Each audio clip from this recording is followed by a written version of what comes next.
Welcome back to the deep dive. Today we're peeling back the layers on an ingredient that sits, well, right at the heart of the modern cosmetic world, shea butter. If you've ever looked at a premium moisturizer or a clean beauty ingredient list, you know shea butter is just everywhere.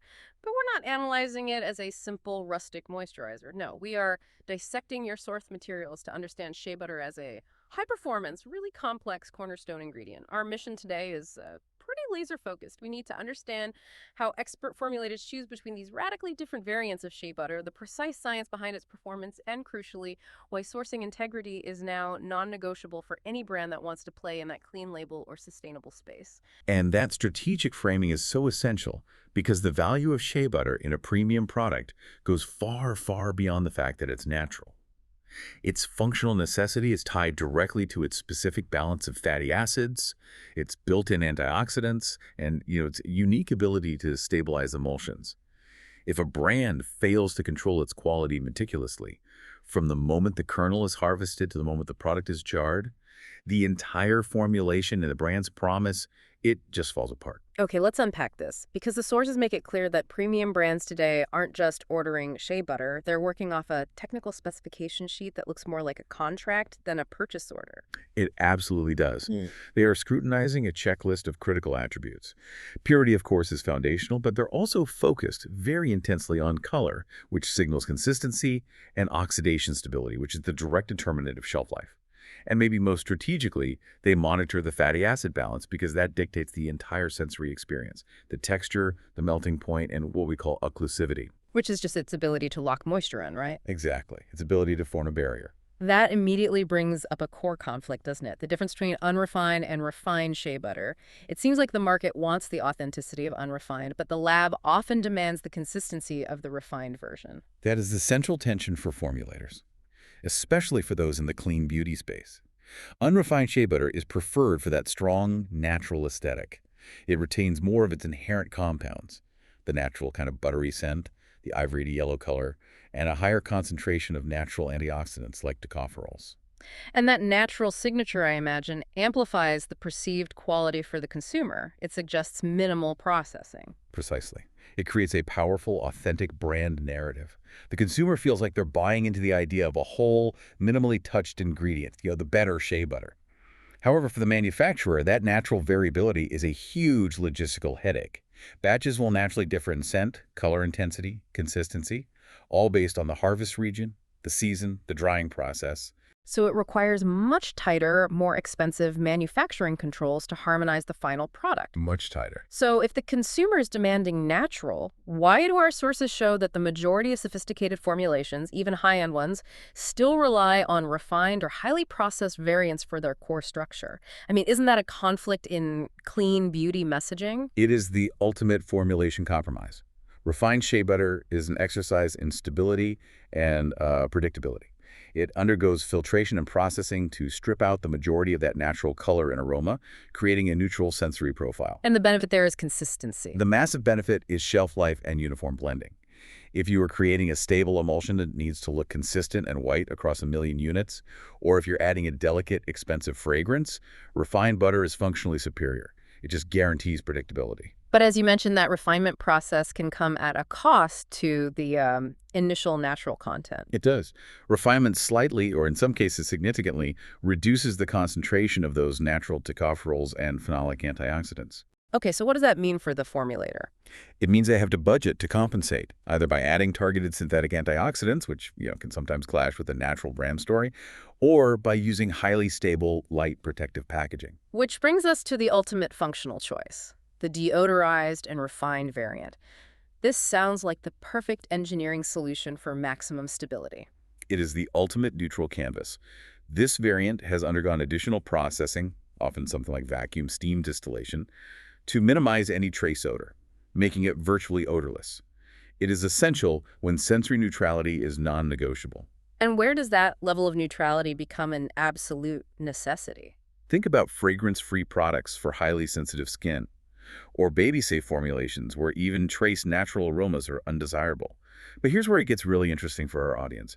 It's essential in high-end color cosmetics. Oh, like lipsticks or foundations. Exactly. It acts as an emollient base without interfering with the delicate color pigments or the intentional, often synthetic scent profile of a luxury lipstick or concealer. That makes perfect sense. The ingredient needs to be silent in the formulation. So let's jump from the variant choice to its application. How do formulators actually deploy these different butters, and how do they determine the inclusion rate? We see a massive range from 1% in a lipstick to 100% in a pure balm. That massive range suggests we should stop thinking of this as a single ingredient and start treating it like a specialized raw material whose use is dictated entirely by its chemical function. Take unrefined shea butter. Its high occlusivity means it excels in intense, rich moisturizers and balms. It forms a powerful protective film. A real barrier cream. A real barrier cream. So for a traditional body butter, you might see inclusion rates in thick emulsions pushing, 5 to 20%. For those anhydrous products, the thick balms and sticks, you're using it as the primary structure, so 50% up to 100%. And when we move to the refined butter, the inclusion rates drop quite a bit. Yes. Refined butter's role is often as an elegant secondary emollient and stabilizer in an oil and water emulsion. It provides a velvety slip without being overly heavy. So you're getting the benefits without the weight. Exactly. We typically see 3 to 15% in daily face creams and body lotions. It helps achieve a stable, consistent white base that accepts added fragrance without clashing. And the deodorized variant sits in that specialized niche. Exactly. Its use is highly functional. In lip care or color cosmetics, you might only need 1 to 5%. At that low concentration, it's not providing bulk moisture. It's doing something else. It's improving the texture, the glide, and the way the pigment disperses, ensuring a smoother application and wear. So a quick summary for our listener. The key takeaway from the sources is that 3 to 15% is the sweet spot for general skincare. 20 to 40% is for intensive balms, and under 5% is the domain of technical application, like cosmetics. That clarity helps us pivot to the engine of that performance, the scientific core. We talk about the desired texture, but that texture is purely a function of the ingredient's unique fatty acid profile. Correct. The fatty acid ratio is the fingerprint. It determines the texture, melt point, and final feel of the product on the skin. A typical cosmetic-grade shea butter is dominated by two components that kind of work in opposition to each other. Okay, let's start with the one that gives us that fast-absorbing feeling. That would be oleic acid, which often accounts for 40 to 60% of the profile. Oleic acid is monounsaturated, which means it provides excellent slip and a rapid melt sensation on contact with skin. It's favorable for lighter moisturizers or serums, where the goal is quick absorption without a heavy residue. So the higher the oleic content, the faster the product melts and absorbs. But that also introduces a potential weakness, right? It does. Higher oleic content can correlate with lower natural stability, which means it can oxidize faster. So the formulator of a high oleic product has a higher oxidation risk they must actively manage down the line. And then we have the counterbalance, stearic acid. Stearic acid. This is the structural workhorse, generally accounting for 20 to 50% of the profile. Stearic acid is a saturated fatty acid. It's critical for film formation, enhancing the overall emolliency, and most importantly, contributing to the stability and structure of the final cream. It's what makes the cream feel substantial. Exactly. It raises the melting point and solidifies the structure. So what you're saying is that the fatty acid profile dictates the marketing copy, whether it's sold as a fast-absorbing serum or a rich barrier balm. Absolutely. The formulator's job is to balance these two. Too much stearic acid and the product feels waxy and heavy. Too much oleic acid and it feels luxurious but risks oxidizing prematurely and lacks that barrier strength. Then you have palmitic acid, around 5 to 10%, which just helps contribute to the solid physical structure of the butter itself. Given this delicate balance, how do brands manage the enemy of all natural ingredients? Oxidation, especially since they are already managing the natural loss of antioxidants from refinement. Well, the initial defense lies within the material, the naturally occurring tocopherols. But to maximize shelf life, formulators have to be proactive. This requires strict storage protocols, like keeping the ingredient cool and protected from light in an opaque or UV-filtered packaging. And they often add more antioxidants too, don't they? They do. They strategically deploy targeted synthetic antioxidants, like a boosted dose of vitamin E or rosemary extract, particularly in those high oleic or highly refined variants. And how do they prove the quality and stability before they even launch? We talked about QC best practices. What specific metrics should a procurement specialist look for on a certificate of analysis, a COA? They need to go beyond the simple fatty acid profile. The most critical metric to check, the one that separates premium from commodity grade, is the peroxide value, or PV. The peroxide value. The PD is a direct measure of how much initial oxidation has already occurred in the raw butter. A low PV signals fresh, stable material. You should also check the free fatty acid, or FFA, percentage, as high FFA indicates material that is already breaking down. So any brand serious about shelf life requires this documentation. They require it, and then they conduct their own accelerated aging tests to simulate long-term stability. That's a deep dive into the lab side. The complexity of the chemistry is undeniable.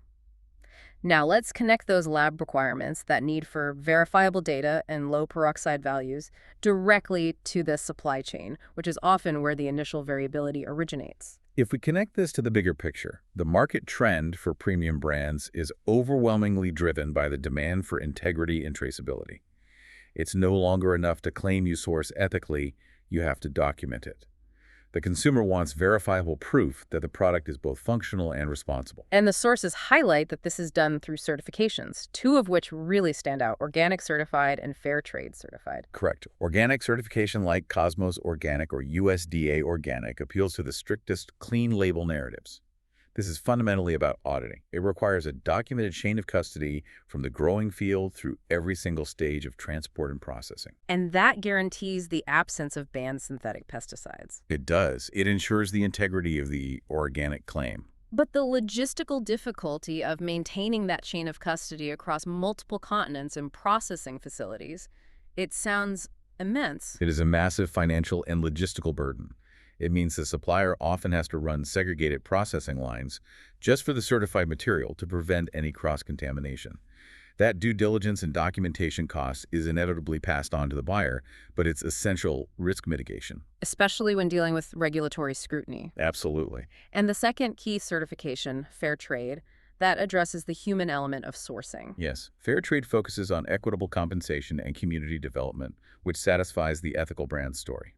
To maintain this certification, the supply chain has to demonstrate transparent pricing flows and undergo third-party social audits. What do those audits verify? They verify that the producer receives a fair price premium and that community funds are properly managed. This builds a powerful trust signal with consumers, showing the product is actively contributing to economic stability at the source. So for the listener who might be responsible for procurement or strategic sourcing, the advice needs to be elevated beyond just asking for a document. What strategic insight should they take away when evaluating a supplier for premium-grade shea butter? You need to recognize that the COA is just the entry point. You must demand the full chain of custody documentation, proving segregation and handling protocols. Furthermore, you should look for suppliers who are proactive about managing climate variability. Ask them specifically about deviation handling. Meaning, what's their protocol when a batch comes in with an unexpectedly high FFA or PV value? Exactly. A top-tier supplier won't just sell you the commodity, they'll show you their internal GMP audit reports and their recall readiness plans. It's a much deeper level of partnership. It sounds like the sourcing and the science are really converging. You can't achieve stable chemistry without verifiable integrity in the supply chain. That's it. Precisely. The shift we are observing is from simple natural claims to complex, transparent, and traceable claims. The decision to use unrefined, refined, or deodorized shea butter is a complex technical calculation based on stability, sensory goals, and use case. But that technical decision is now inseparable from the brand's ability to document and prove its ethical sourcing integrity. So, what does this all mean? We found that an ingredient that appears simple is defined by this fierce competition between natural appeal and functional necessity. The formulator has to navigate a tightrope, choosing the variant that best meets their stability and sensory goals, while the brand must prove its ethical claims with documentation that verifies every step of the journey. An ingredient might be natural, but its use in a modern cosmetic is entirely a function of advanced science and control, especially when you're aiming for a premium market placement. And this raises an important question for you to mull over. Given the industry's critical need for consistency and predictability, and considering the growing impact of global climate variability on kernel quality, which affects those crucial peroxide values and fatty acid ratios, how much more complex will the necessary quality control protocols become for brands committed to maintaining the integrity of their natural or organic claims in the future? Is consistent, high-quality sourcing validated by increasingly rigorous audits, actually the single biggest cost and compliance challenge facing cosmetic formulators today.